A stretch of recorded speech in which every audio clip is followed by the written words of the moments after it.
Today's show brought to you live from Lounge Media Group Studios. It's Pedro and the Freight Hound with the Logistics Lounge. I feel good, yeah. I feel good when I'm with you, darling. Just like I should, yeah. I feel good when I'm with you, darling. It's crazy how things change, yeah. I feel good when I'm with you, darling. So won't you stay, yeah.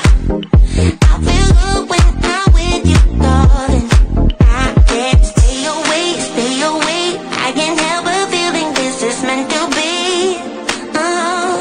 I can't stay away.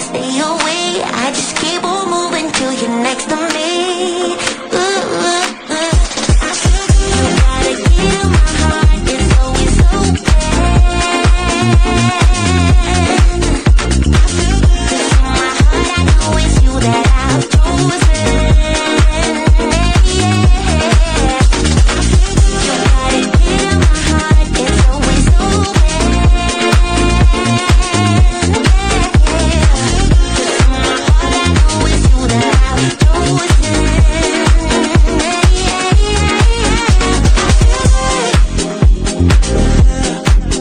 I feel good when I'm with you, darling. Didn't think I could. Now feels so good when I'm with you, darling. Now I can't stay away. I can't help but feeling this is meant to be. Oh, I can't stay away.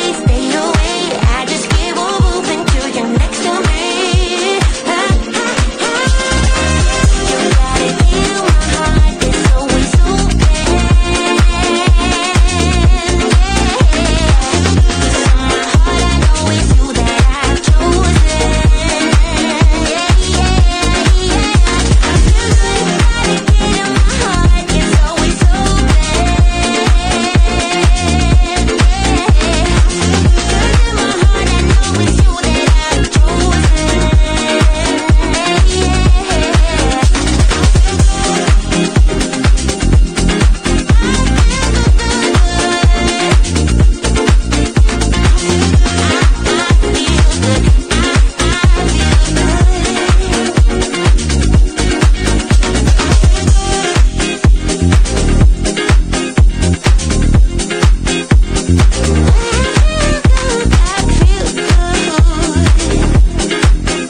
I feel good, darling.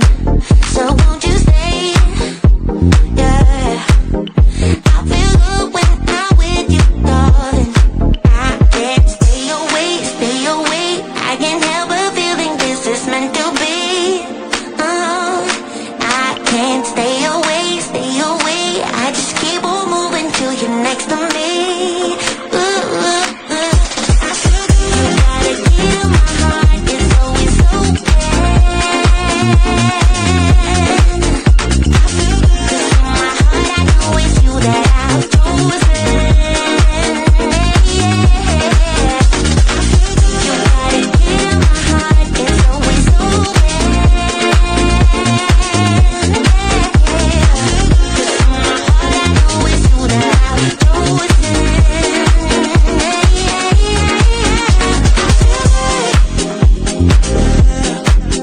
I feel good when I'm with you, darling. Didn't think I could. Now feels so good when I'm with you, darling. Now I can't stay away. I can't help but feel. The views and opinions expressed on this show by its guests are not necessarily those of Lounge Media Group or the show host. So if you sue someone, make sure it's the party responsible for hurting your feelings. Also, grow up, be an adult, and understand not everyone thinks like you. And that's okay.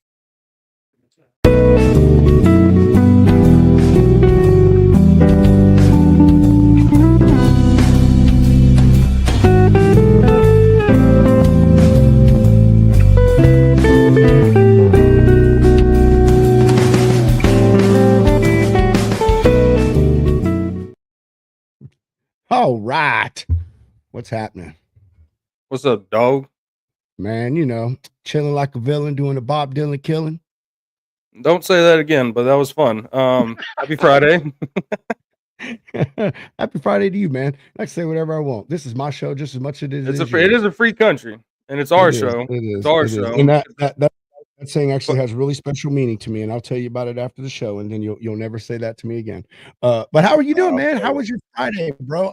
I know we both had long freaking weeks, man. So this week and me did not get along. I don't know. It just started off bumpy, you know.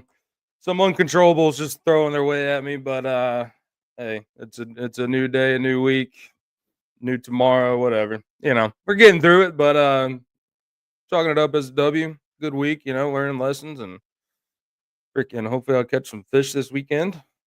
Lord willing. Nice, bro. Got the Super Bowl on Monday, man. Got a lot of good things ahead of us. What's your Friday been man? That's what's up. My Friday's good, bro. Whole week's been pretty damn good.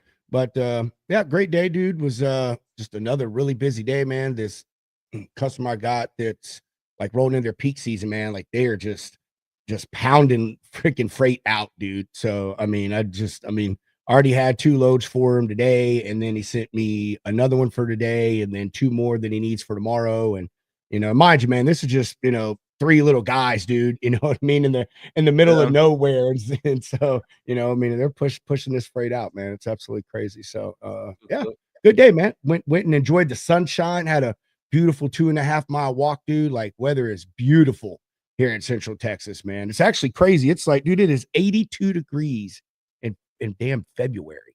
Yeah, our weather's been pretty good this week, but today kind of sucks. It's like 51 and cloudy, and then like yesterday it was rainy.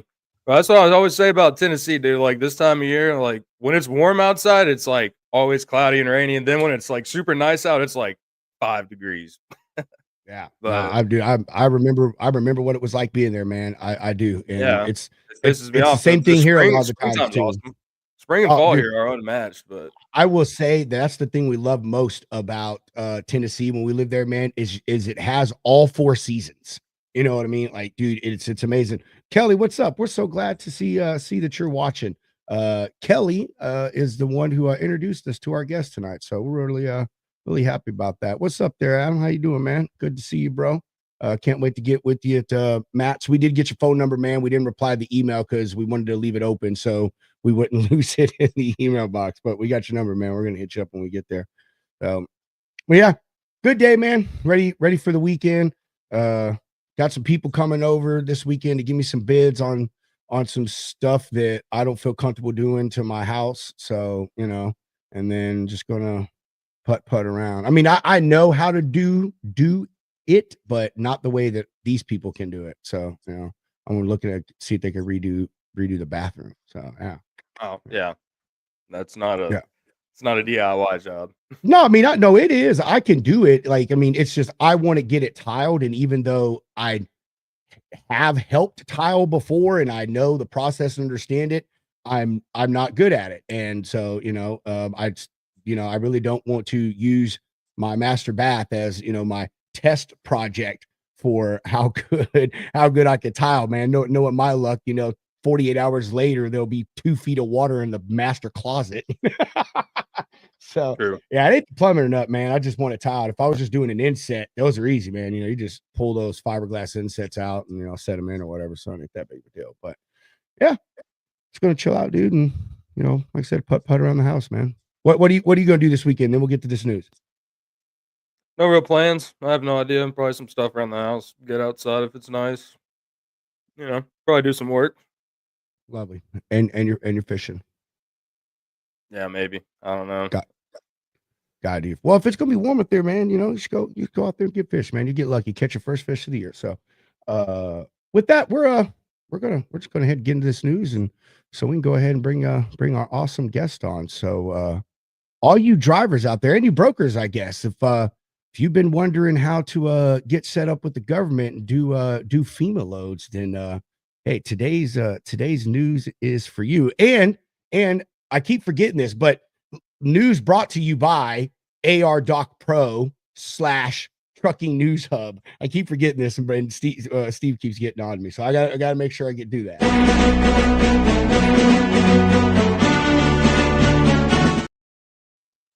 All righty, Spidey.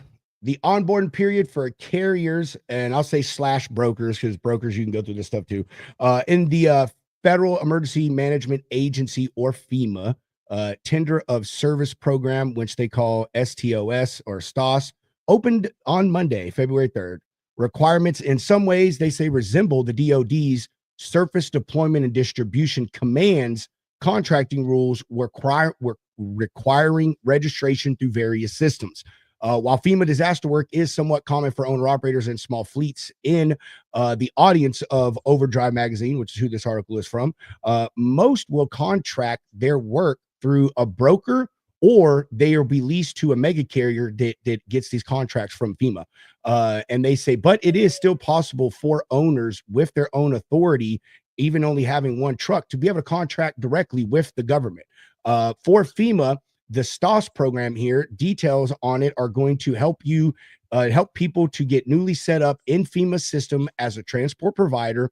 And they lay all that in detail via a link, which is there in the article. Again, we'll post this just like we do every day. So if y'all are interested, you can go click on the link and read about it via the link. And the carriers new to the process, they say it'll help them with starting to establish their account with sam.gov.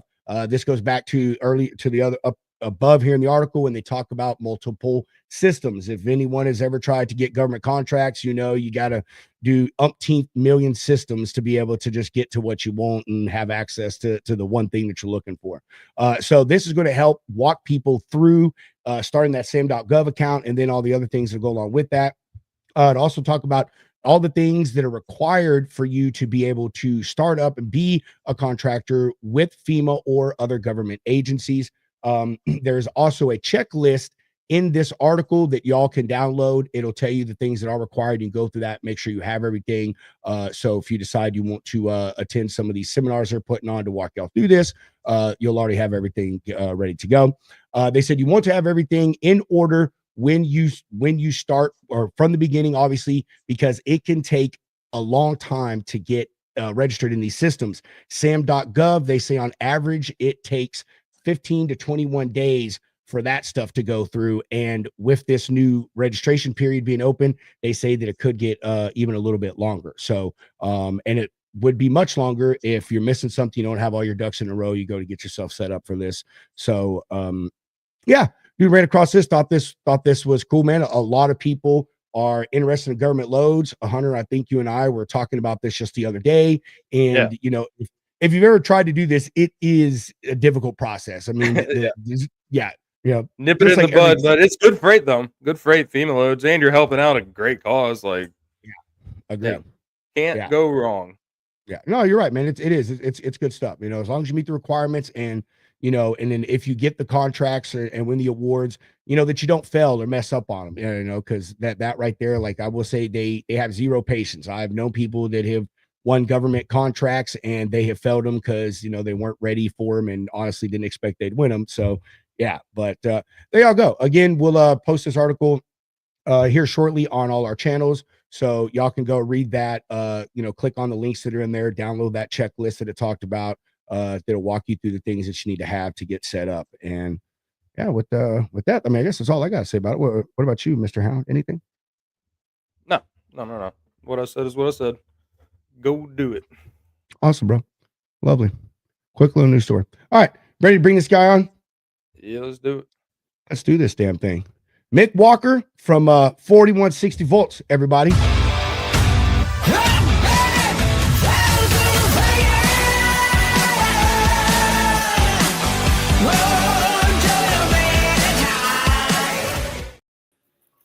Hey, how's it going, everybody? Welcome, Mick. How you doing, brother? All right, one day at a time. I know that's right. How's your week been, and how's your Friday going? It's been good.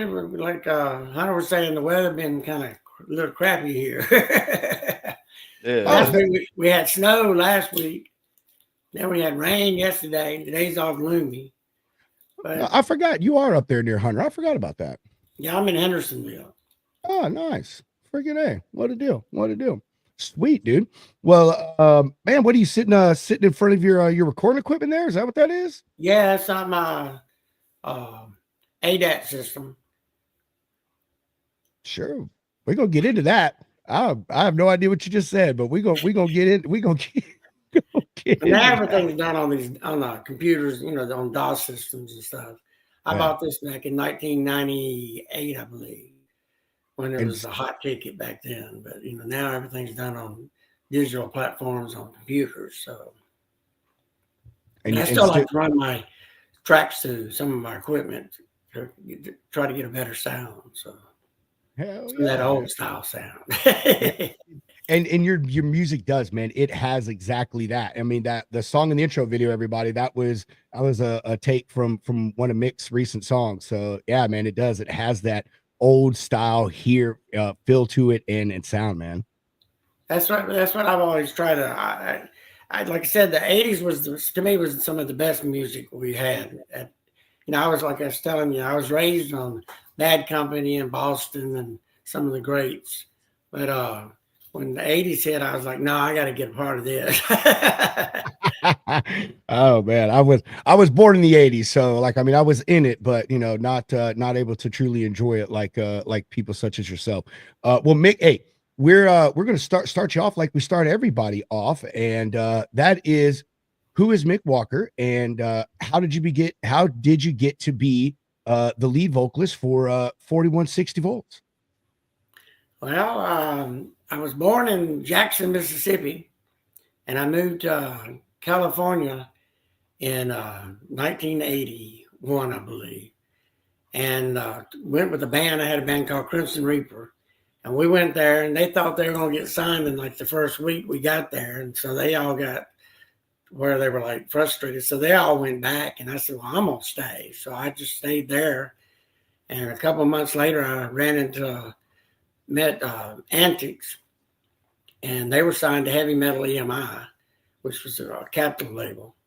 And I joined them, and we started playing. And then next thing I know, we're on the Sunset Strip, packing the houses, playing with Warrant and Guns N' Roses and Skid Row and Wasp and some of the 80 rock bands. And we were part of them at that time. We were packing the houses at the Country Club and Whiskey A Go-Go, Gazzari's and Coconut Teaser and the Cat House, some of the great places. And then it was a wild time. I don't know what all you want me to say. No, keep going. Bring us current, Mick, and then Hunter and I are going to walk it back, and we'll bring everything full course, brother. Just let us hold your hand, and we'll walk you through it. But keep going, man. Tell us from there and all the way up to where you're at now. Give everybody a little bit. Well, like I said, we played everywhere. I did some stunt double stuff. I was David Lee Roth stunt double on a Toshiba commercial.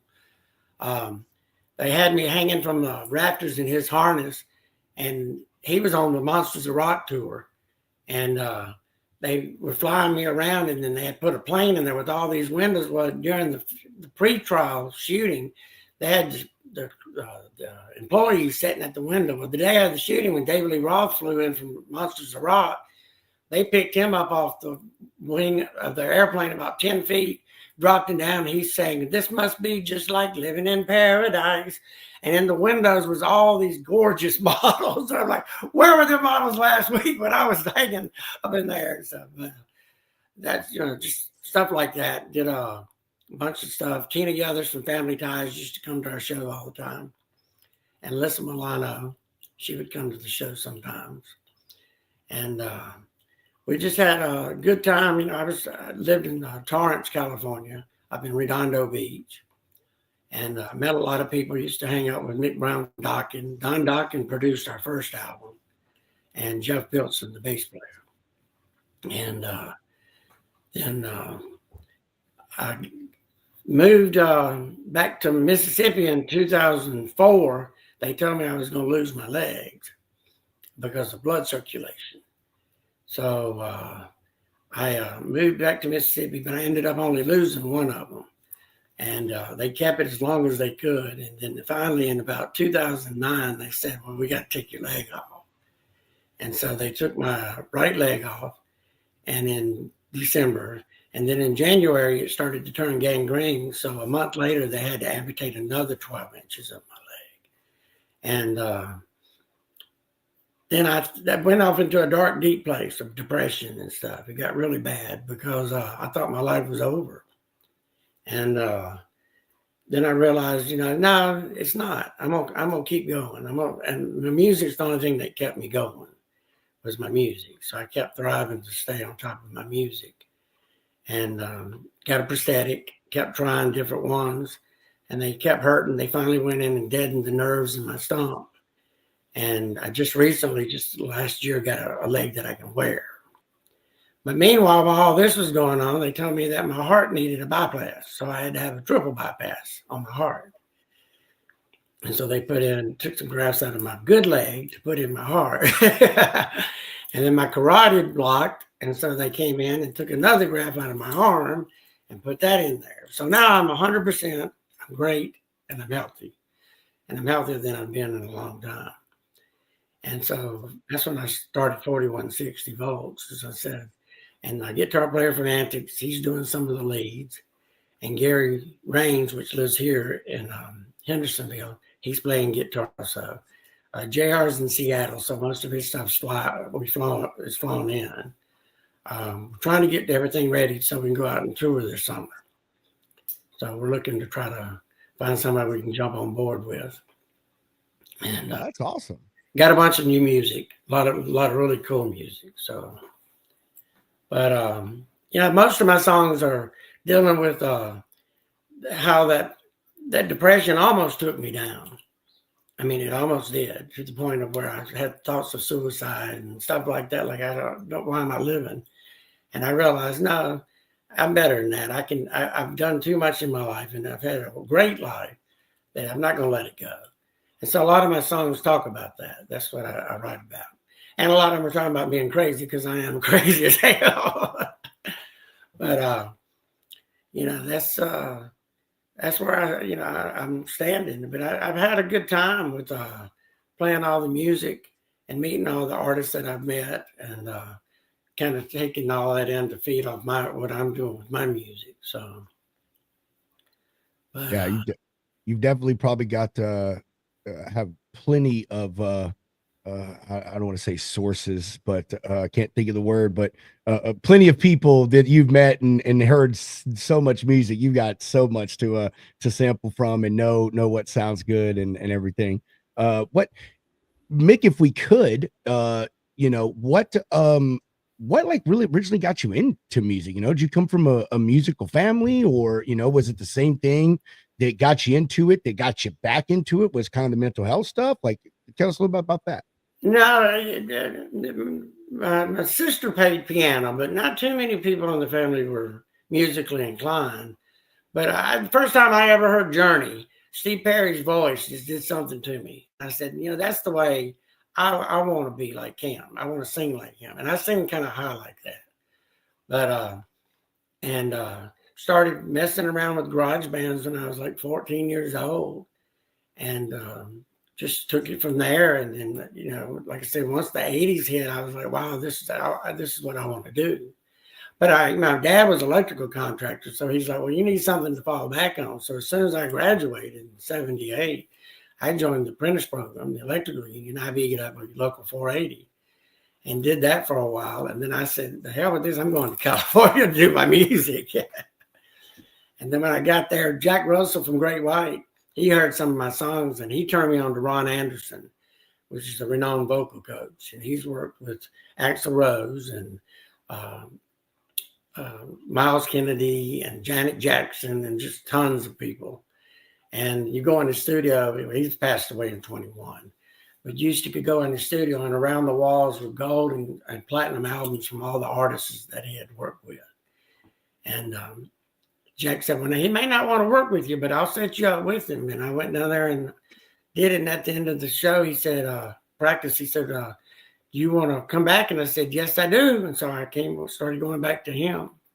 A couple of weeks later, I was coming out, And Axl Rose was walking out. And I walked in there and I said, was that Axl Rose? And he said, yeah, that was Axl. He's working on his new album, which he was working on, Appetite for Destruction.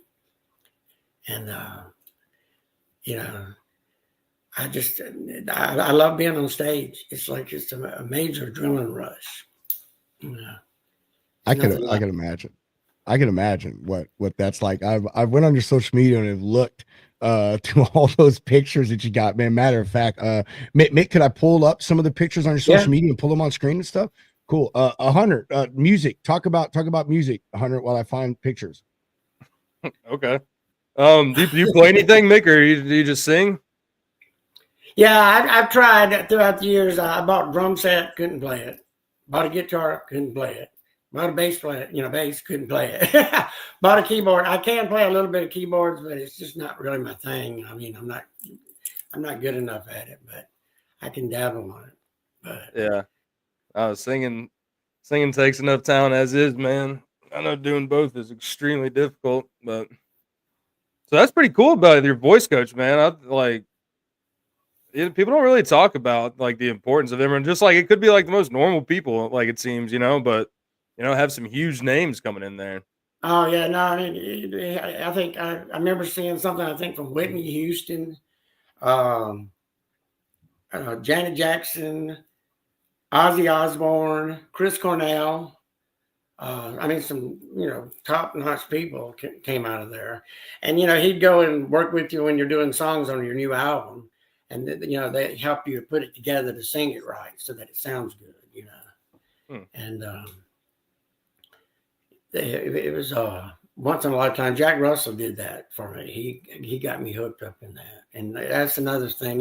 He passed away in August, and I can't tell you, that man was just a super, super nice guy. I mean, and he had a voice that just would blow you away. It's like, and he worked with Ron, so that's what Ron's magic can do, is turn that voice into gold like that. So what was it like hacking into the rock scene in LA? Because I mean, I could imagine that being like, oh, I'm a country guy, so I'm going down to Nashville and I'm going to be a country Ron star. helped change me from that, because he's we got to get that twang out of that voice, because I had so much of a twang. Yeah, it's hard to get rid of that, man. And now I can't sing country to save the world. I mean, I try and I just can't get it to come out.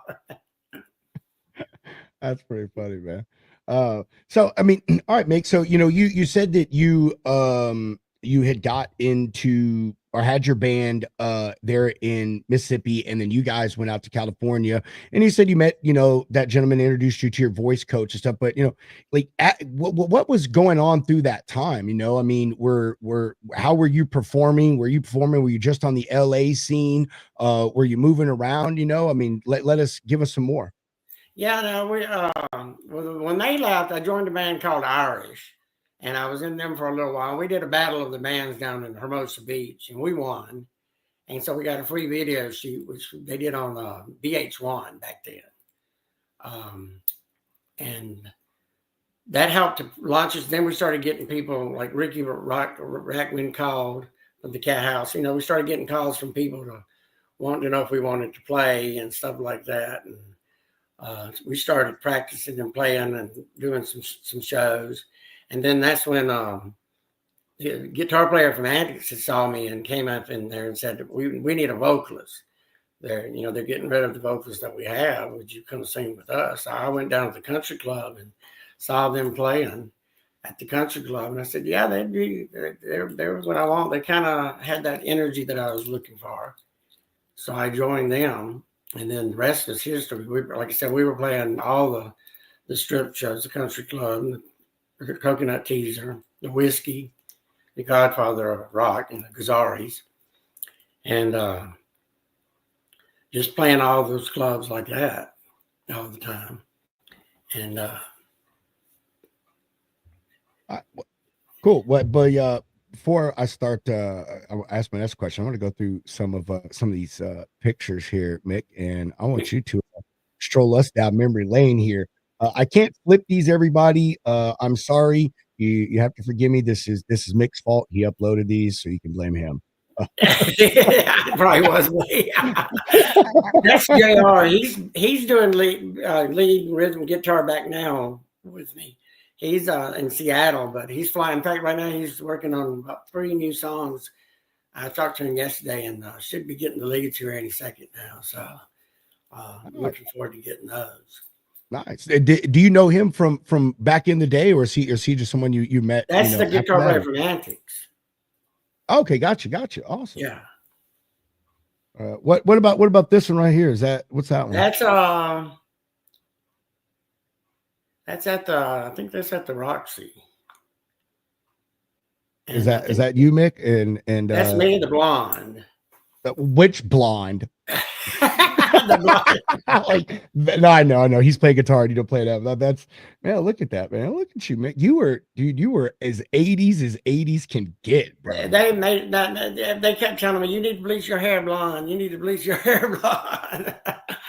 And I really didn't like it, but I did it because it was kind of like the thing that the management, our management was like, wanting us to have that 80s look. It was the thing that was popular at the time. Yeah. The hair how much money did you spend in makeup a week?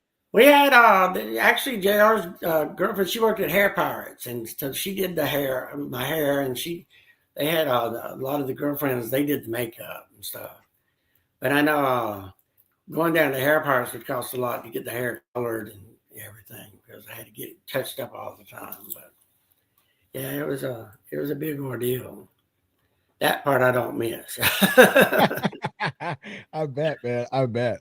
I've watched, I'm a huge documentary guy. I watch a ton of documentaries, and a lot of these, artists and stuff back then, just they talk about, they're like, that was one of the hardest things was, getting ready for the show, doing your hair and dyeing and doing the makeup and picking out the right clothes and all of this stuff. And yeah, man. Now this right there was that was at the Roxy. We did a leukemia benefit. My drummer, I think his sister had leukemia, and so we did a benefit to raise money for leukemia, and we had a whole bunch of people jump up on the stage, and we're singing and jumping in. We were doing Rebel Yell from Billy Idol. That's a badass song, man. That's badass. And that one. I think that looks like that might be the Whiskey, or it could be Dancing Waters. There was a club in San Pedro called the Dancing Waters back then. And that could be there, but that could have been the Whiskey. And that's one of our roadies, and one of the makeup girls turn sideways, on the right-hand side. Man, this is some crazy stuff, man. Holy shit, dude. I should download all these. I should have turned them for you. Yeah, you should have, man. You should have. You're so right. You should have. Yeah, that's all. So, hey, what was the lifestyle back like then? And not just mean, like living conditions, man. Was it like the things that people have heard and seen, a bunch of y'all kind of just crammed into an apartment, just eating whatever, like living off pennies? It was let's see, there was 1, 2, 3, 4, 5. There was 5 or 6 in our house, and it was only like a 3-bedroom, well, it was 3-room house with a little small kitchenette thing. And it was like fast food. That's that's like I say, my dad always said the reason I had so much problems with my health was the way I ate and partied and all the drugs and alcohol that I did. Because I was getting a 7-Eleven hot dog every single day with a big gulp and 2 packs of cigarettes, and driving on the 405 freeway to practice every day. And it would take me like 2 hours to get to practice in that traffic. And then it'd take me about 20 minutes to get home because the traffic would be dead. But it was, we weren't as bad as some of them were. Because some of the people, there was like 15 in one little small place. But yeah, times were tight. But like I said, most of us, we worked all the time. So I was doing, working for an interior company, doing some floor tile and carpet for a while. And I was just about to ask what you did, if it was just all the time, in the clubs and the bars, doing music and, or maybe working as a bartender or, working somewhere else. So yeah, at first I was working doing some floor and stuff. I had the electrical training, but they were real strong about jumping in their union up there, and so I just did the carpet thing because they didn't care about my hair. In fact, the owners came to a couple of shows and stuff. They thought it was cool. Yeah. But that was a big thing because when you have long hair back then, they were just like, yeah, you got to cut your hair. And I'm not cutting my hair. I didn't want to cut it. So, but we all worked, so everybody had a job, and then we had a manager, and he took care of most of that stuff. Now I'm trying to do all that stuff on my own. And I really need to get a manager because it's just too much on me trying to do all the stuff myself. And I called Alan Nibbins. He did a Great White and all them. And I was trying to see if he said, I retired. I ain't doing that anymore. I'm done with that stuff. So, because he was a good manager. So where, how far did you like end up touring, doing any overseas tours or anything like that? Or like how far did you end up going with it, Mick? Yeah, well, we did some stuff. It was it's been so long ago. We went and did some Southern type tour stuff with Big Mike Productions, but I can't remember I can't tell you what the name of the clubs were or anything back then because it was so much. You would throw it in a U-Haul and haul it, and we had to load it in and load it out and all that kind of stuff. So. But I can't even remember some of the clubs. It's been so long ago.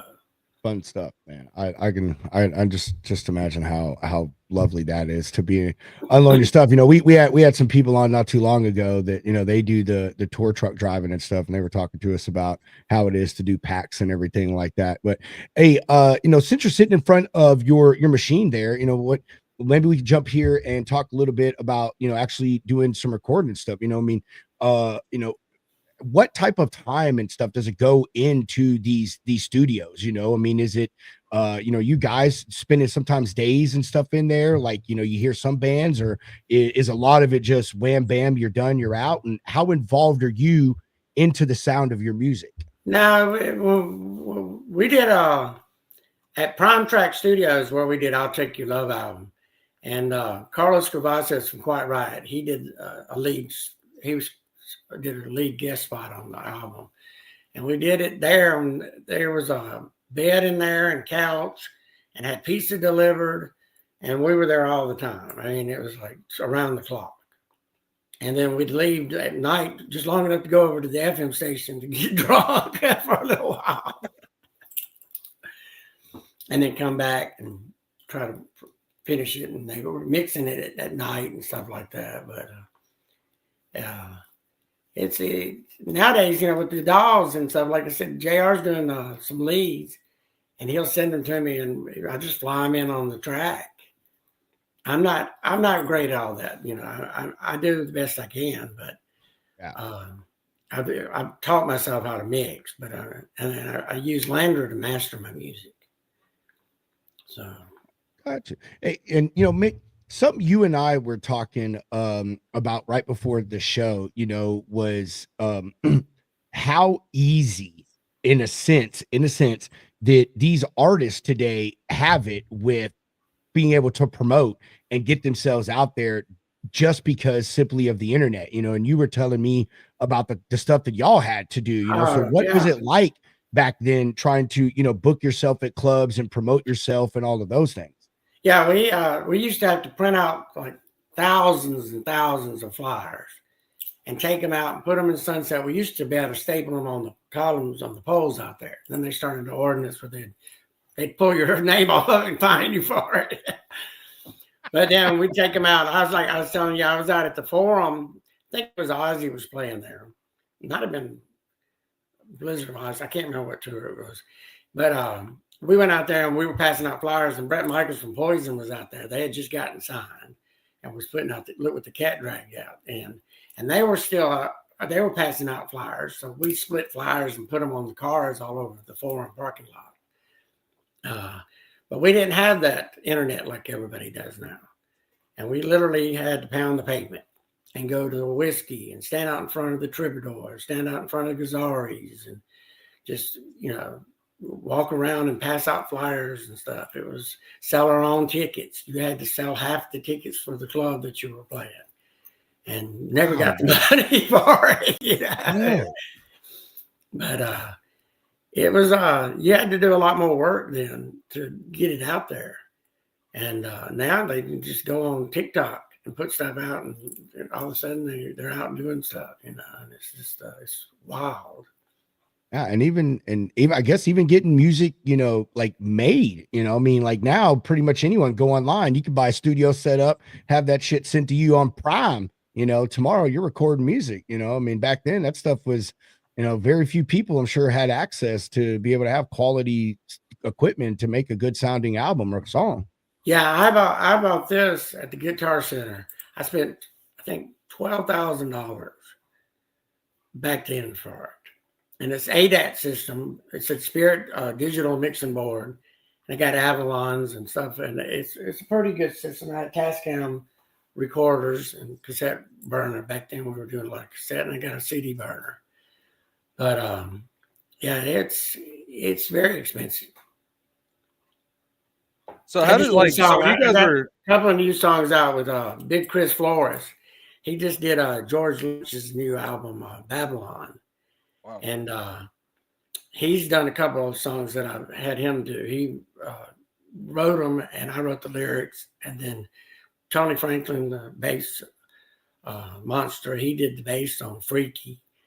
And so it's been, he's been sending me a lot of new music to do.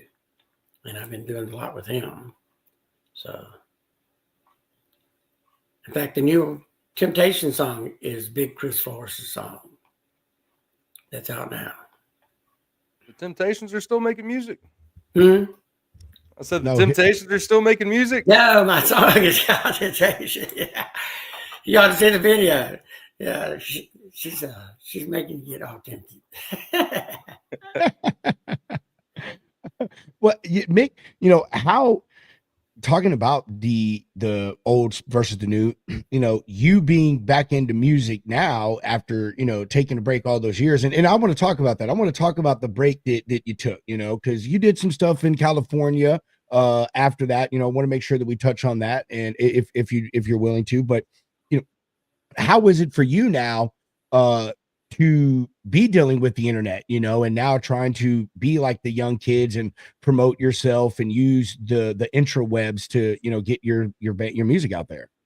I'm figuring it out. I mean, I've gotten several software tools that help me. Like I make my own videos, which you can tell by when you're looking at it, they're not high dollar because I can't afford that. But I've gotten, green screens to be able to do some of the stuff, and I've got the editing equipment to be able to do it. And the same way with the music, to be able to edit it and cut it and put it all together and stuff. But that's that's a whole different world in itself. But like I said, it's full time. I get up at 5 o'clock in the morning and start posting stuff for social media. Just because, new songs come out, if you don't put them out and tell people, they don't know they're there. Because they say that, like Spotify, I think they get like thousands of songs a day, that get put out. So if you're not out there pounding them out on the internet, you get walked right past you, So. Yeah, I have heard that, man. Like, especially nowadays, it's just so easy. Like, it's so easy to make music, put the music out there. Like, the marketing side of it is huge in it nowadays. Like you see great musicians out there, but they just, I don't know, somehow aren't being listened to. It blows me away. But it's hard. It's very hard to get into it. You got to find that. Like everybody always says, it's all about the algorithm. Yeah. If you don't get in that algorithm, you don't go nowhere. And it's hard. Yep. How do you get in the algorithm? What do you got to do? Strip naked? I don't know what to do. Yeah. It is crazy what goes viral nowadays. It's like, it almost seems there's no rhyme or reason to it. It's just someone, I don't know. The internet blows my mind. But so back in the day when you were, cutting, tapes and stuff, like what was that process like? Were you like, I mean, I'm sure you were selling them at the shows, but like getting them into stores and get them sold. What was that like? Well, that was really hard to do. It was hard enough just to get them on the radio. We take them down to KLOS and KMET in California, and they'd play like unsigned artists like on Friday nights, and every once in a while we could get one of our songs played on that or something, But getting them in the stores was, an act of Congress. So we just do them at our shows most of the time. And like I said, if we had the internet, we could have passed out link cards with links to our, Spotify or Apple page or whatever. That's what they do now. Yeah, it is funny, dude. You're all right, because I've gone to like a couple album release parties here in Nashville, and it's like no CDs. So like, there's been a couple times they'll have CDs, and usually they're like $5, but you can still get a card in there that scans and it takes you to like Apple or Spotify, wherever the music is. I tried to get somebody a CD out by the pool, right toward the end of the summer when I put a new album out, and they're like, I don't have a CD player in my car. Yeah, what am I supposed to do with it? Yeah, even like laptops nowadays, there's no CD drive in there. Yeah, like, so it's a dying breed too. People are starting to go back. I love CDs and vinyl. Like I like having a physical copy of the music, because you got the book in there and all the lyrics and. People are starting to go back to the vinyl. They're starting to say that it's a big trend right now. People are wanting. Oh yeah, dude, that was my way to pass time during COVID. I probably bought like 500 different vinyls. Have you ever heard of the Lebanon Antique Shop out here in Nashville? Huh? Have you heard of the Lebanon Antique Shop before? No. Oh well, they do online auctions of like, dude, they have the best vinyl, like original releases, like. Good stuff. And dude, I'd go on there every Friday just having a couple drinks, and I'd end up spending like $300. But yeah, check it out. They're on Facebook, man. Yeah, but see, the good thing is with vinyl, you can track it. This industry, like I did 660,000 streams last year, and I made $400 for 660,000 streams. And I'm like, you got to be kidding me. Yeah. It's almost like you don't make money from the music anymore, man. You got to get paid by like YouTube or TikTok. All of a sudden they'll say, well, you paid somebody to promote this. When I had one of my songs do 100,000 streams, and I was floored just like they was. I mean, it took them like 2 or 3 months to get to 100,000. All right. And then they try to say, oh, they flagged it and said, well, you paid somebody. I said, I didn't pay nobody. Why in the hell would I pay somebody $50, $60 when you're only going to pay me 33 cents for 1,500 plays? I mean, that don't make no sense. Yeah, I mean, it don't take a rocket scientist, But, yeah, that's the bad thing about it. I would like to see everything go back to vinyl, because then that way you can control the sales and know who's getting it and where it's going. Yeah. And talking about today, even like streaming, man, if you're on a label, there's a good chance you're not even going to see any of that money with some of these contracts they're writing up. Well, being an independent artist, I don't like to say, my whole year down the drain is $400. And then, I have to give money to guitar players and marketing, pictures and photos to use on the album covers and all that kind of stuff. But yeah, I'm very anti big label. Like it kills me when I see good artists sell out. It's crazy, dude, because I want a label, because I need a label to get me out there, because they can spend money to get you out in front of people. Yeah, and I don't have, so that part's it's very important. Yeah, that's one thing that the internet did do for musicians, though. It made the indie artist like big and has allowed them to have a lot more control over their music. I mean, a lot of the artists that are making serious money right now are the indie people, man. I mean, there's artists that they won't even sign with the record label because they know they're going to lose all of that money. And from what I hear, the artist on the major labels, they make their money from the tours and from the merch. Right. And that's why they're always fucking touring. It's because they're not making anything off of digital downloads, anymore, and CDs and record sales. Like it's all tour money and merch money and appearance money and all these other things. But the label got them to where they were independent, gets them to where they are out there, and then they leave there and go and do their own independent thing. A lot of the big artists do that. Yeah, they start off with somebody big, and then once they make a name, when the contract ends, they go independent. Yeah. So Definitely read that contract first, though, because I've seen some horror stories out there, man. You ended up with no royalties. You know, you don't even own your own songs, like, which is crazy to me. Like, if I write something, that's mine. You know, like, I get you're helping me out here, but at the end of the day, like, no. All right, Mick. So, can we talk about the filler time that we had after the music? Yeah. Yeah. So, I mean, what did you do? You know, I mean, where did your life go after you kind of stepped away from music? You know, in the early '90s or whatever. Well, I was still living in California, and crazy me, I opened up a restaurant and an electrical business because I had a friend of mine that had a electric company, and I was helping them out. And he said, I'm moving to Vegas. I'm retiring. Do you want my clients? And I said, sure. So I went and got my license and opened up my own electrical business and started doing really good. I was making good money. I was wiring Home Depots and Smith's grocery stores and all kind of stuff. And I opened up a restaurant called Mickey's Eatery on Western Boulevard there in Gardena, California, right there in Torrance. And did that for a while. And got married, and then me and my wife divorced in 2004. And then that's when they had told me I was going to lose my leg, you know. I moved back to Mississippi. And then from Mississippi, after they amputated and I got better, I came here.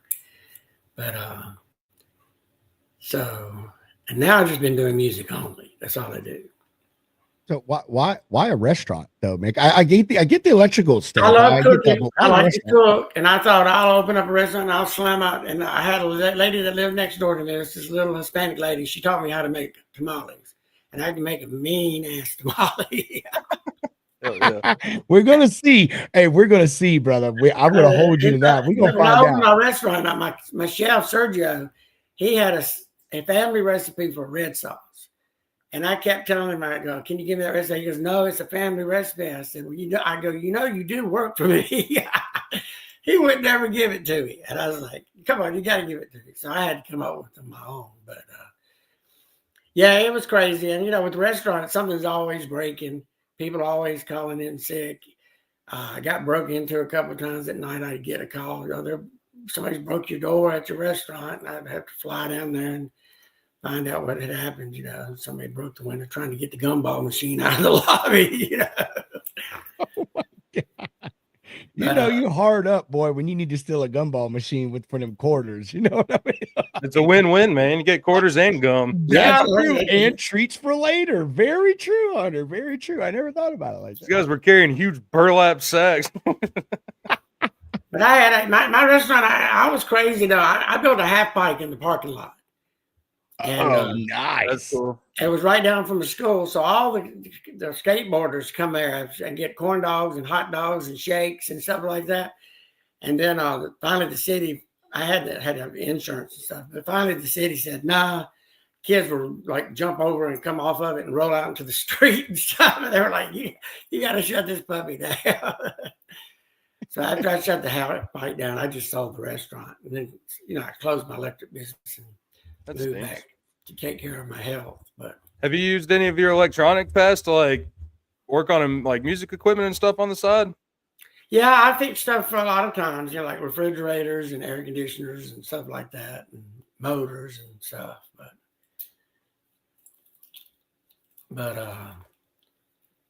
yeah,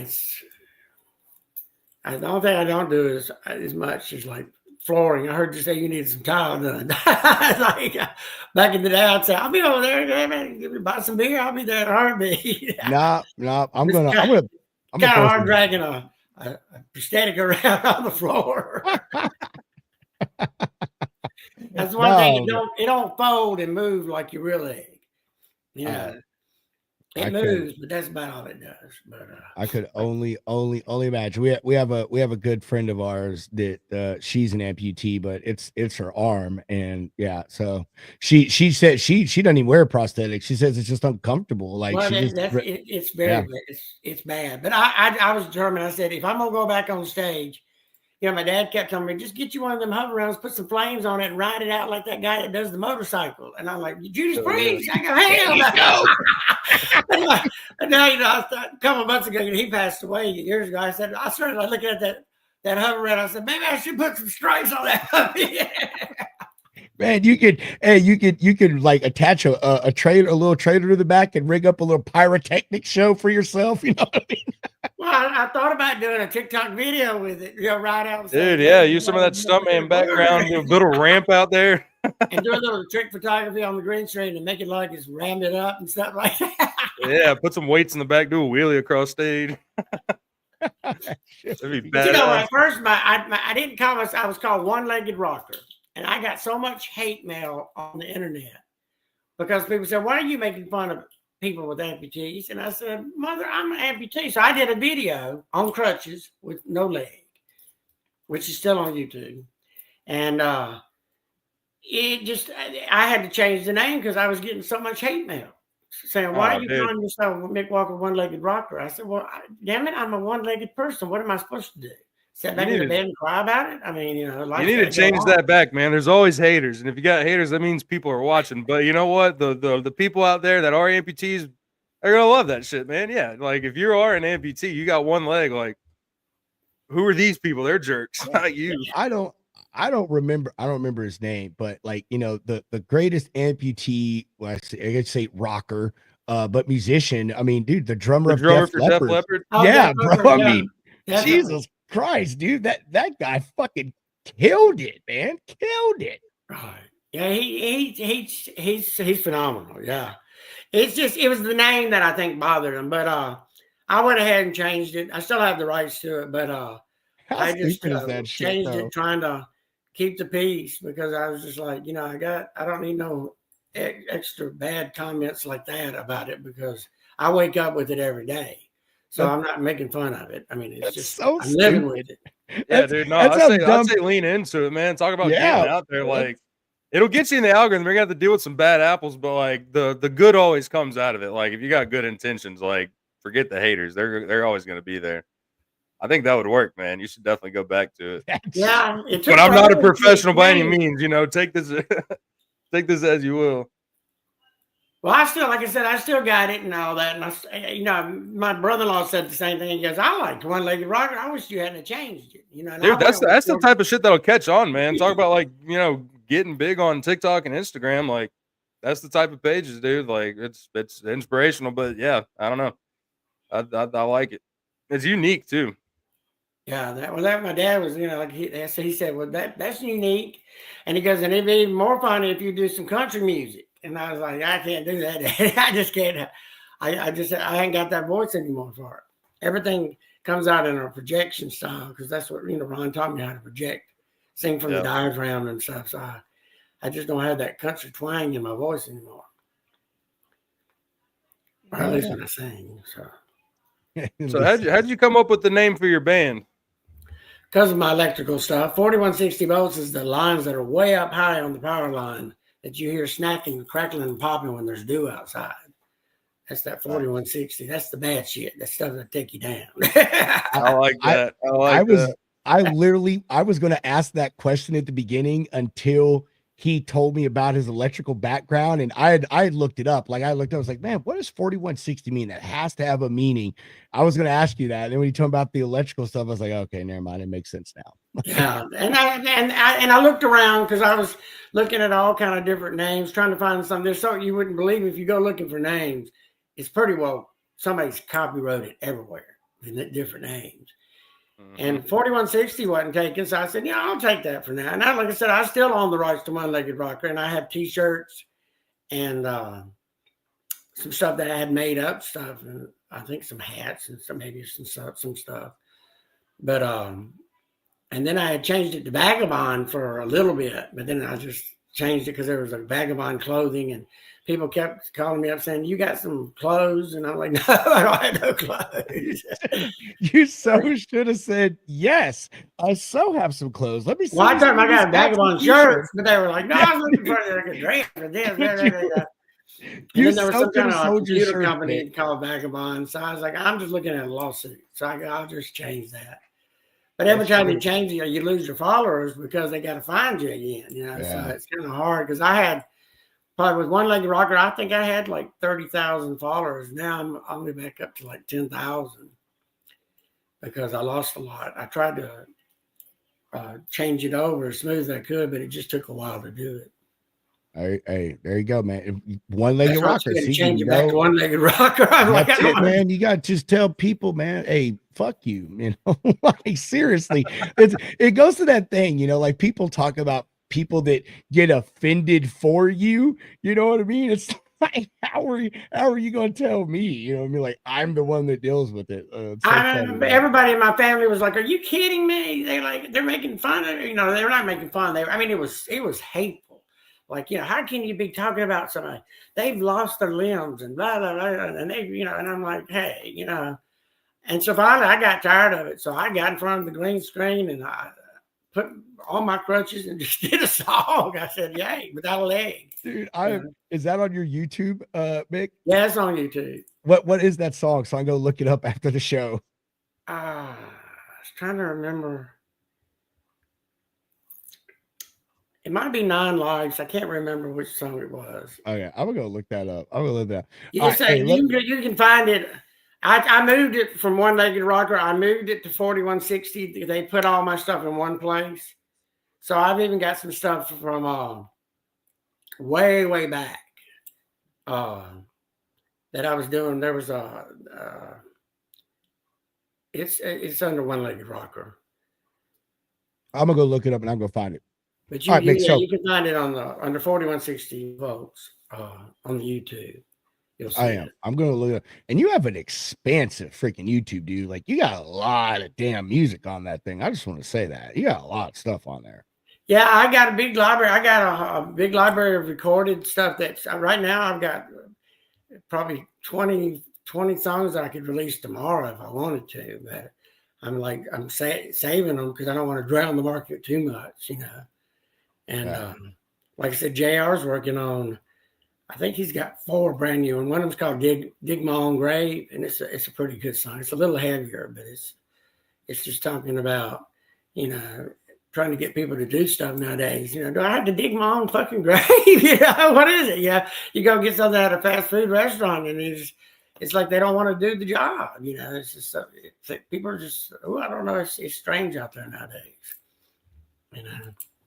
How talking about the writing, I mean, how easy is it for you to write, Mick? I mean, like, is it, are you just get into the mood, you just set time aside and that's what you do? Or, are you just someone that, I mean, you're at the grocery store and a thought comes to you and you sit down in the middle of the aisle and just start writing? Sometimes it does that.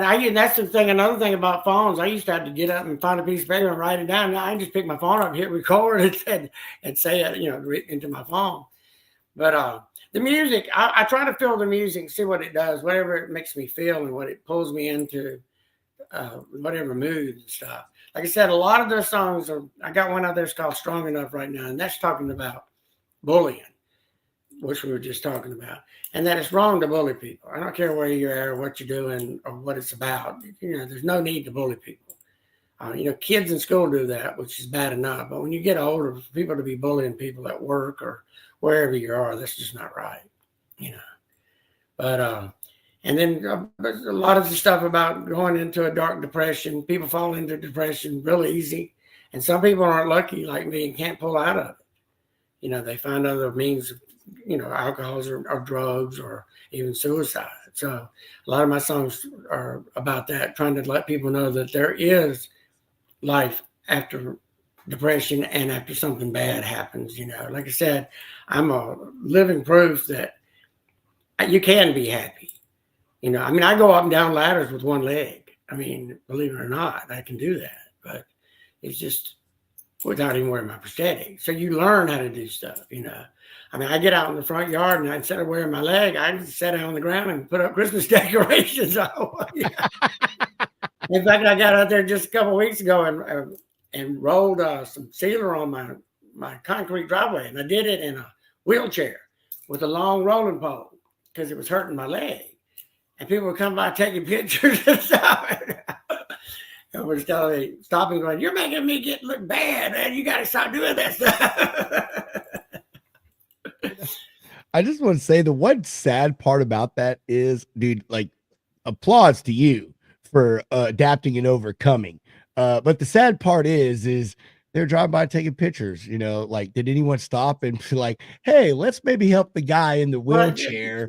A couple of people did, and they were like, let me do that. I'm like, no, this is I love this. This is part of the way I get through my life. You know, I cook. I have a little dwarf Pomeranian. I take it, you know, I play with her, take her for walks and stuff. So, I mean, I do everything that everybody else does. I tend to, when I'm around the house, you know, and it's kind of hard to sit back and enjoy things. Like watching the Super Bowl with my leg on would not be a thing that I do want to do, you know. But that's my hardest part is like, I went without it for so long. But I said, I got to get back on stage. I'm missing that. That's the one piece of the puzzle that I'm missing. I just turned 63 in November. I'm now working towards 64. And I've had a second chance at life by getting another leg and having my open heart surgery and doing triple bypass. And they gave me a clean bill of health. And I said, my mission is to put out as much music, good music, as I can.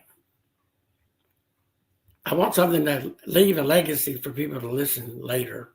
You know, my nieces and nephews and family and fans or friends, you know, to show that I've been here on this earth. Yeah. I've listened to some of your stuff. I haven't found you. Are you on Apple? I haven't found you. Yeah. On Apple. They were screwed up. They had it under One-Legged Rocker for a while. And then they finally moved it to Vagabond. And I just got a thing the other day. It's 4160 volts on there. But all right, I'm gonna go look again, because when Kelly, and I keep calling them, they say, well, you can't do that. You have to delete that one, then we'll do a new one. I'm like, I'm not deleting anything. You just get it together. But it's so hard working with these people. Yeah, no, I can understand that. But I think just the other day I got a thing saying that Apple, and I clicked on it and it showed it. And I said, finally they got it straightened out. But they're still showing Vagabond, and Vagabond's some of the music, but it's not Vagabond anymore. And they said, well, we can't get rid of it. And they won't let me transfer them songs to 4160 volts. I'm talking about it's a hot mess. That's why I'm scared to change it back to One-Legged Rocker.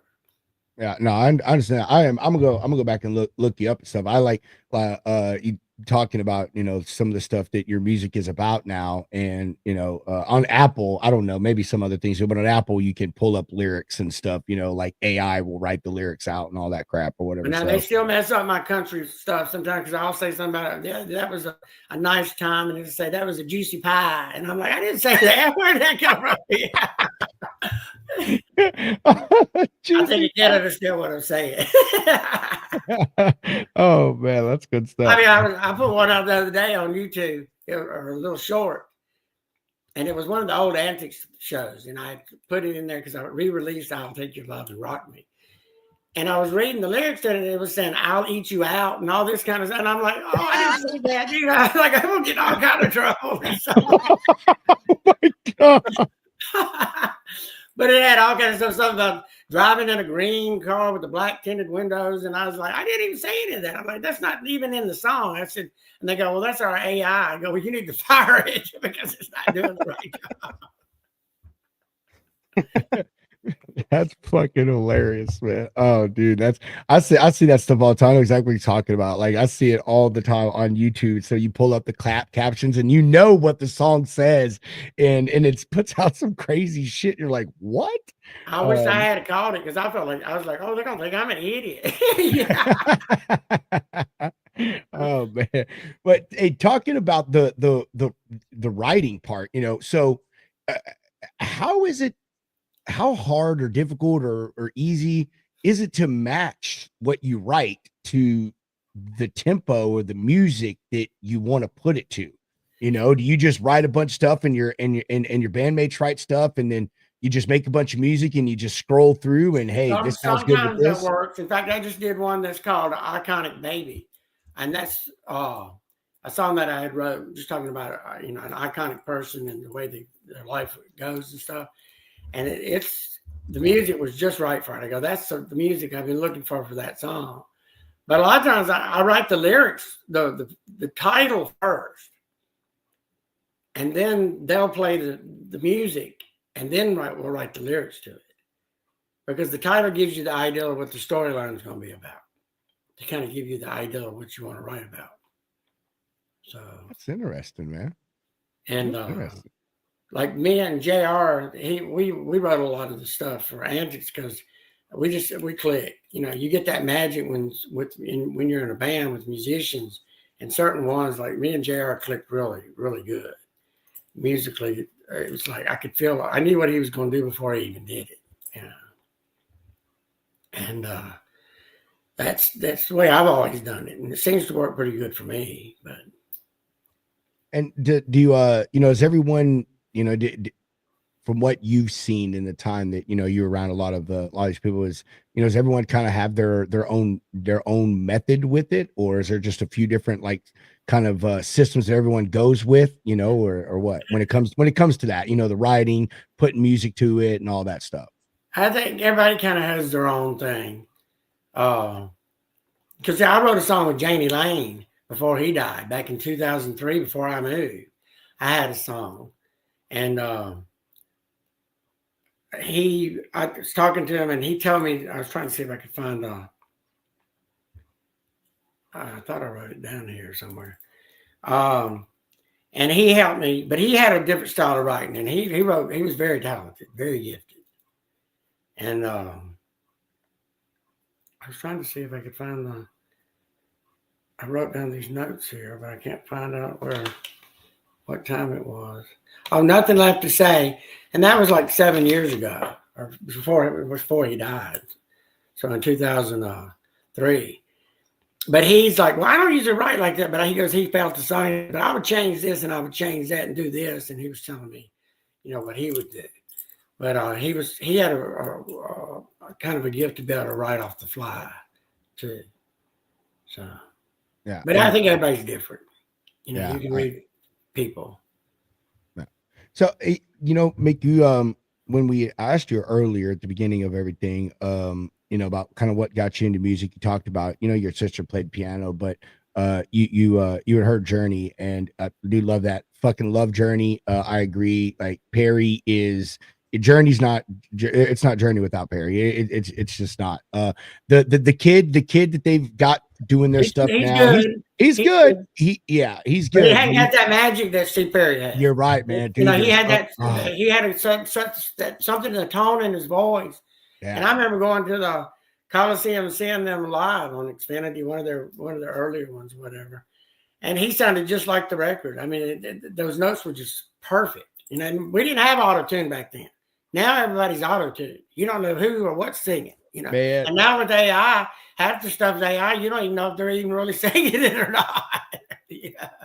It's so funny you bring that up. I listen to old music. Like, I mean, everything I listen to is probably 2000s or back. I mean, majority, but I love 50s, 60s, 70s stuff and 80s, even though 80s we did start getting into sort of the digital age and you could mess with vocals a little more, but you know, like I told my wife, you know, like she's not an Elvis fan. I freaking love Elvis.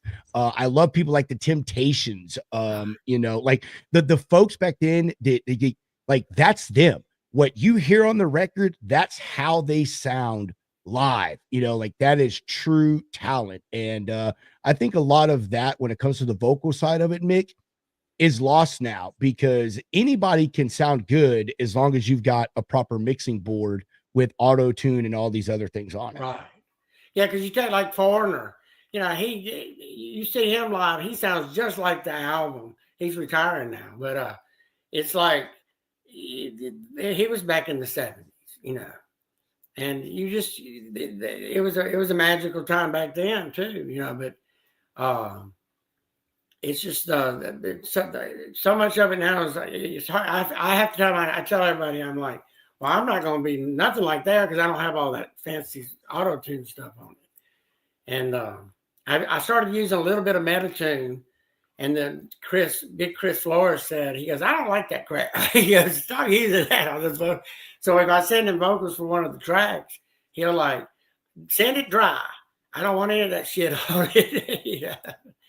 So when we do the songs to him, most of the time he don't have anything on it. He barely even puts any slapback on it. You know, he's not a big effect fan. Yeah. So. I'm gonna get back to my question I was gonna ask you in a minute, but we kind of trod off on this, so I'm gonna kind of little continue does. Do you think that it's easier to make music now than it was back then, as far as everything, vocals, put together beats and stuff? I mean, you used to have to have a whole damn band in the studio to get a sound. And you had to rent the studio, which was expensive, just to go in like do 2 or 3 songs. It's like back then, I think it was $50, $60, $70 an hour. And you couldn't do it in an hour. You're just getting your equipment in there to catalog just to get everything, get everybody tuned up and everything. But yeah, now I mean, you can do, on the DAWs, you can do them in a matter of no time. Like I said, which we do because during the pandemic, everybody was doing it. The only way you could do music. My question I was going to ask you when I touched on the Steve Perry thing is, what are some of your other Jesus Lord Hunter influences? Thank you, Mick. Thank you very much. I depend on Hunter. He left me hanging. Damn Hunter. Yes. I don't know where your mind is sometimes, dude. I could have said. I know. Cantaloupe. That would have hit. Antelope. That's right. What are some of your other musical cantaloupes, Mick? Well, I like Bad Company. I like Paul Rogers. I like his voice. He always was very interesting. And then of course I liked Rob Halford from Judas Priest and the metal side. He had a great voice. And Bruce Dickerson, Paul Di'Anno. All of them are great vocalists. And Styx. I like Styx, Yeah. Dennis DeYoung and all them. He had a really good voice. So, I mean, I just liked when they had a good tone to their voice and they knew how to control it and do it. I liked it.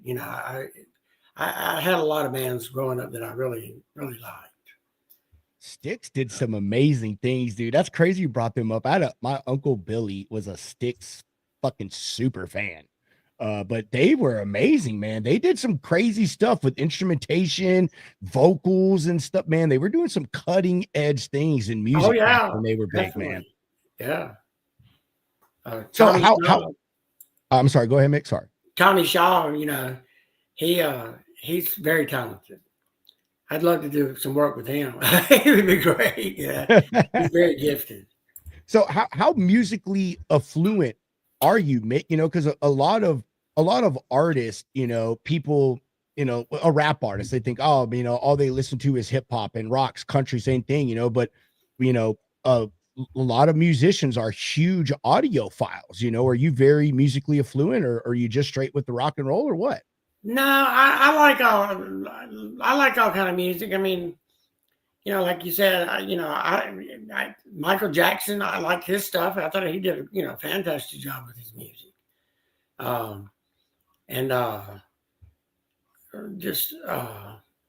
like country music.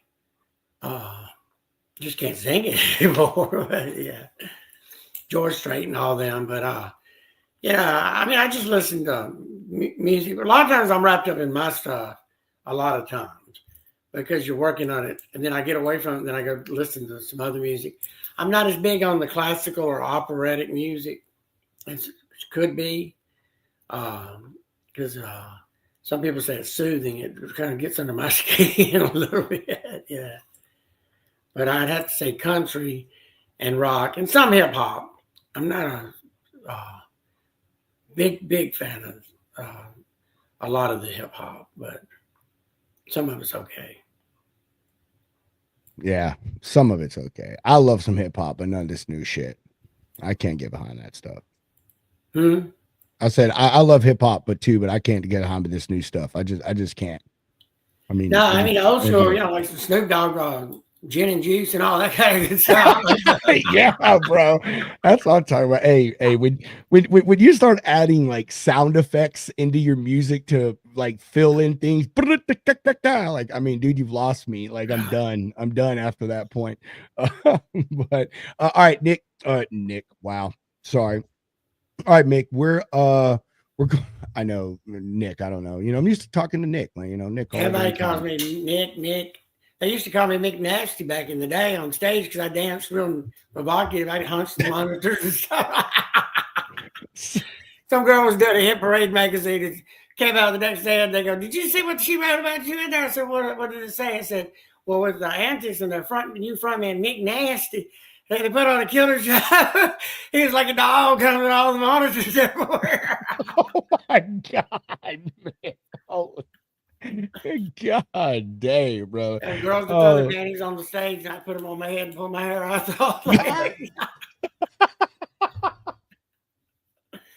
I was crazy. They call me Sick Dick too. So. Dude, hey, but you gotta be, like back then was that the stage time was like you guys being online right now. You know what I mean? Like you had to do the crazy stuff, man. Like what is going to get the people to say, I want to come back and see what this nut job is going to do next time, you know? Yeah. So, but before we start winding stuff down, I downloaded some of these pictures, man. So, I kind of just want to go through stuff and kind of traipse down memory lane a little bit if we can, Mick, and then we'll trail off and we'll end stuff. So this one right here, man, what's this one?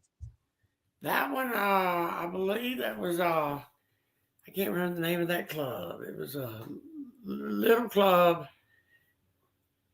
in Alhambra, maybe. I can't remember the name of that one. I can't remember what show it was at. We did so many different shows all the time. How is it, man? Like being up there with these massive freaking speakers just blaring back at you, man. Oh, they're great.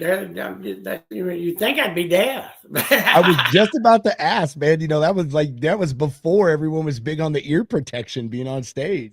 No, it's like I had to have it because you can't hit the notes if you can't hear yourself. So you got to be able to hear yourself.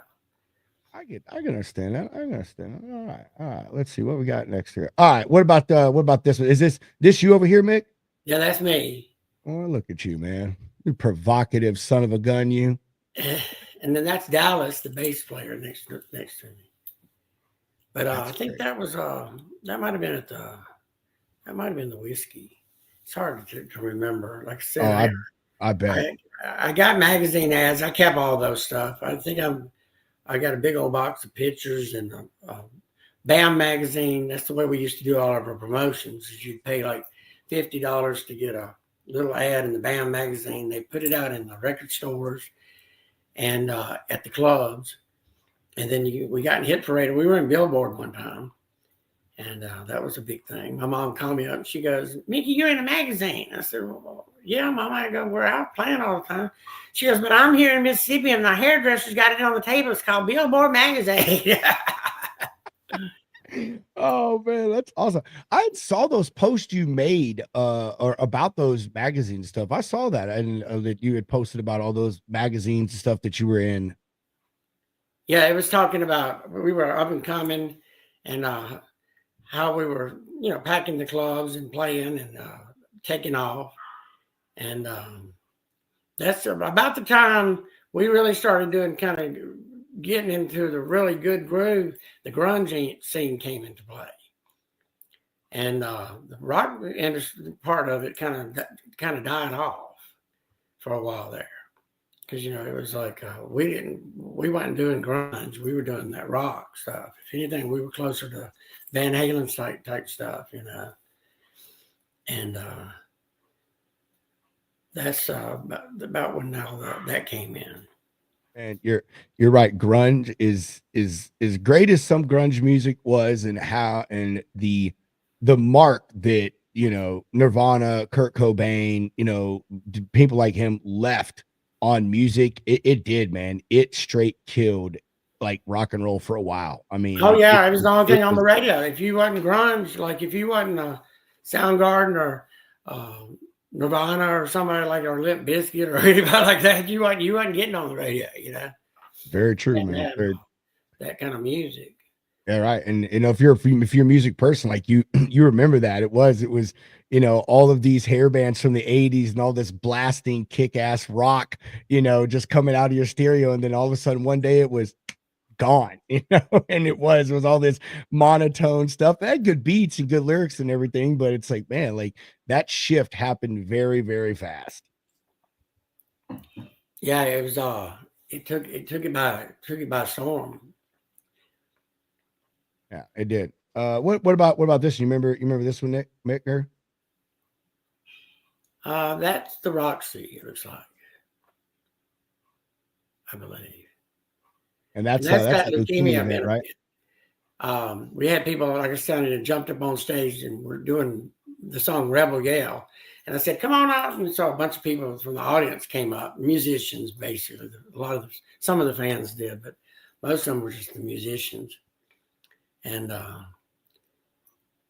that one looks like that might have been the country club. I can't really tell. How many shows were y'all doing? Like, were you playing something every single night, like multiple clubs, or we do like a lot of times we'd play on Friday, and then they'd come out after we start the Friday show. So would y'all play Saturday because we sold out Friday, so they'd add Saturday sometimes, and then we'd have a show booked the next Friday or Saturday at like the Whiskey or the Troubadour or Gazzari's or the Country Club or the Coconut Teaser. You know, there was a lot of clubs out there. And when I joined Antic, Motley Crue had just left there, and they were doing the Bark at the Moon tour with Ozzy. I think right there, a couple of years ago, right there at the first. And so all the new bands were coming out. And then that's when actually, you know, it used to be LA Guns N' Roses with Tracy Gunn and Axl Rose and stuff. But then they separated. Hollywood Rose, they got together. And then they became just LA Guns and then Guns N' Roses. So, and we were playing, you know, like we were playing there, and Skid Row came out. They started playing the Strip. They came through there. And White Lion was playing out then. And Wasp and Odin and Keel. I don't know if you remember all those bands. No, I do, man. Skid Row is my favorite 80s rock band. Sebastian Bach. He's back now. I like his new work. Dude, it's pretty good. That dude has a voice. I mean, you know, a lot of people don't know, like he stepped away. When he stepped away from music, he was doing opera for a while, like doing Broadway shows. I mean, like that guy has got a vocal range that is phenomenal. It is phenomenal, man. Absolutely crazy. And I think that, you know, a lot of vocalists from back then, Mick, you know, yourself included, man, you know, like there are singers now that can't do that stuff, you know, like you said, the projection type voice, you know what I mean? Like that's what it was all about back then. And a lot of people just hear the screaming and you're like, man, you have no idea what it probably takes to get to that level of octaves, you know? Yeah, it's a lot of work. It's harder as you get older because, like I said, I'm 63, and I've had to change a lot of my notes to a little bit. That's why my stuff I'm writing it a little more easy peasy for my voice. Because if I'm gonna go out and play it, I want it to sound good.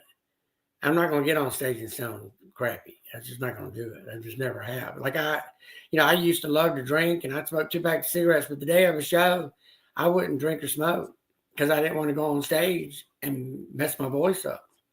You know, I wanted to give them a good show, and I sing kind of high, so I have to be kind of careful with what I do with my voice because it does affect the voice.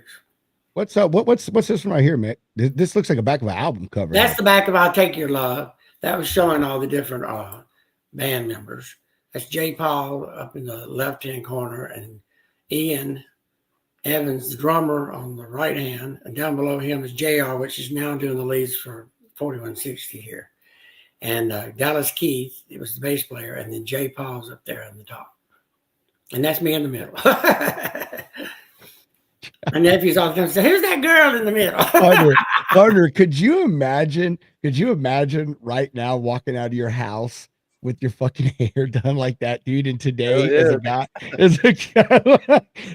I say that it's funny. If you're on TikTok, man, dude, there is a huge, like little, I don't want to say section, but a lot of people, especially chicks, are going back to this, man. On TikTok, there's a whole big thing on there of people that do nothing but dress like the 80s. They listen to 80s rock.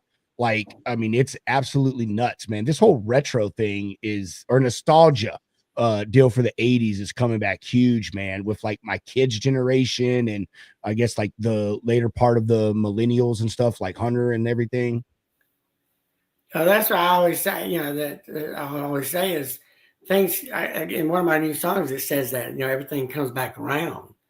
And that's I'm talking about that in one of my songs. Like I'm talking about, I'm doing Time Machine 1981 is what it's called. And it's talking about, come on, bring it back around, folks. Let's do it again. Bring the 80s music back. No, I'm not crazy about bringing the hair blonde hair back. we so got to get a picture of you now, Mick, dressed like this. That's what we need. The people need that. I can do that. I can do that. Yeah, we need to do that. And that was the last one. That was the last one download there. So there we go. Mick, we've been at it for an hour and a half. Hunter, do you have anything you want to ask Mick before we let him finish out, give himself some plugs or anything? Nah, man. Cool stories though. Like that's awesome. Well, there's a lot more I could go into, but there's, like I said, a lot of that stuff, people's lives are private, and I don't want to get too in detail on some crazy stuff that we did. I get myself might get in trouble. we're not trying to get canceled or sued, because you were telling us stories about fucking celebrities and stuff. All right. We'll see ourselves next week in the cover of People magazine. If you guys didn't hear, Mick Walker was live in the Logistics Lounge and spilled the beans on how Axl Rose and insert here.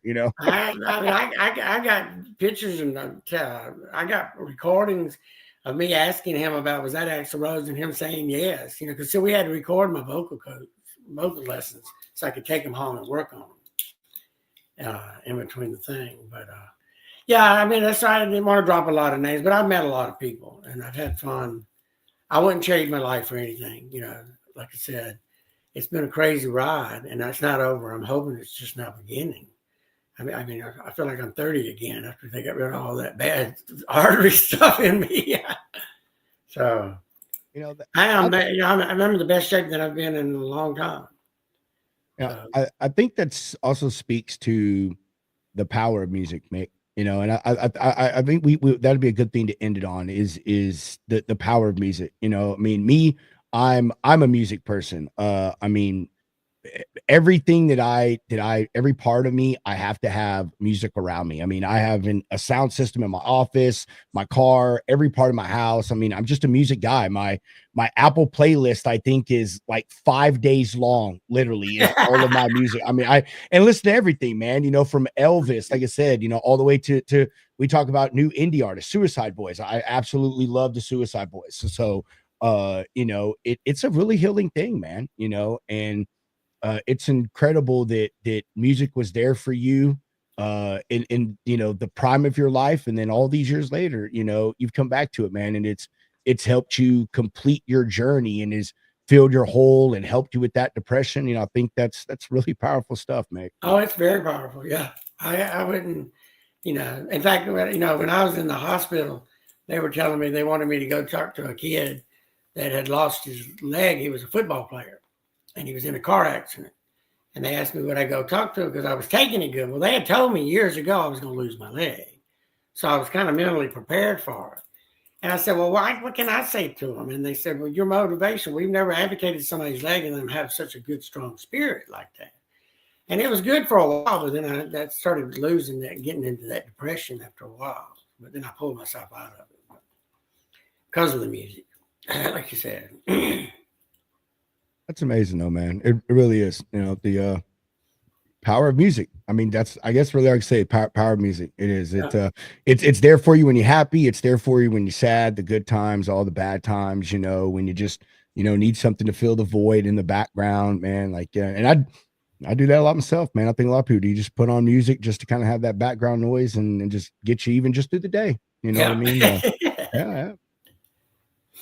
Well, Mick, so we're going to give you the chance to give any exiting comments, questions, concerns, give yourself your music, your label, everything, as many plugs as you can, please.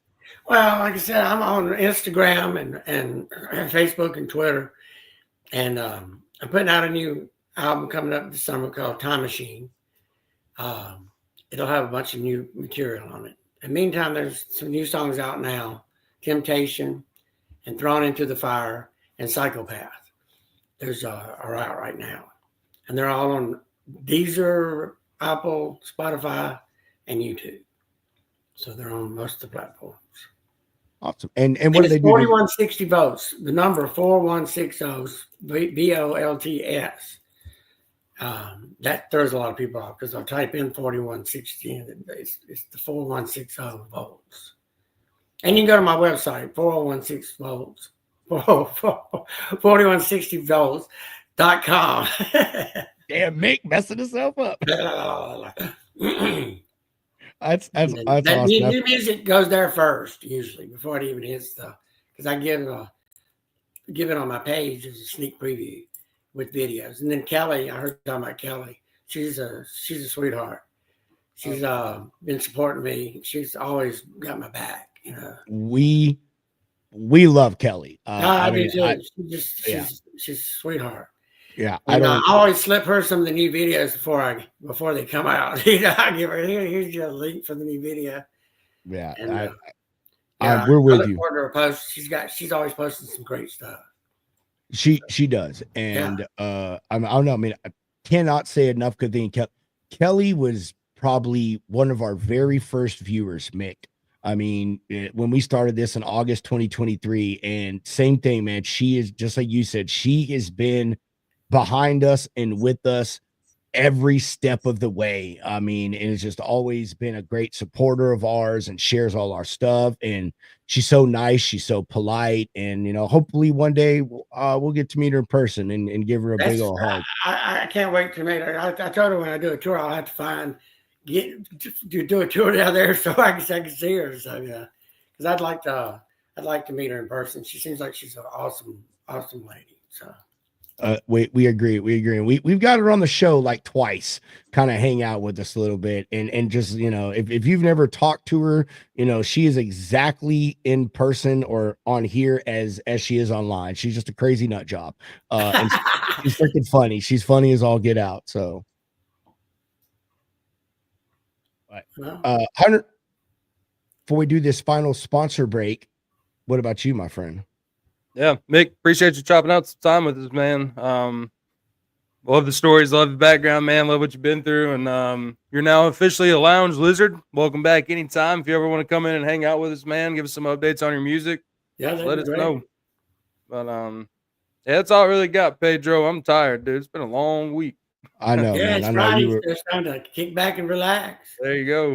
That's it, man. That's it. We're gonna get off here. I think my wife just got off work, so we're gonna figure out some dinner and stuff. But Mick, hang with us after we so we can do this final sponsor break and chop out of here. We can just talk for a few minutes backstage and everything. So all right, let's show some love to the lovely sponsors. Truck parking, we all know it's an issue. There's companies out there solving it, but you know, I mean, Freight Ninja's solving it better because it's truck parking done different.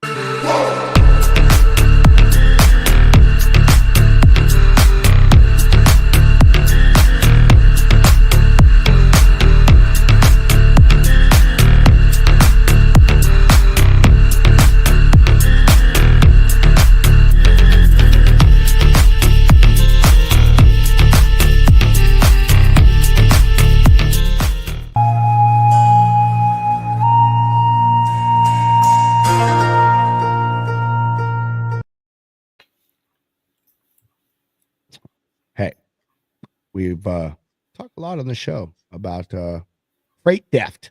We all know how big of a freaking problem it is. I mean, last year, I'd have to go back and look, but I think we were like, $455 million worth of freight was stolen from people taking trailers and breaking into trailers. And we found someone that is trying to help solve that problem. You can't steal freight if you can't take off with the trailer. And Trailer Century is going to make sure that that doesn't happen.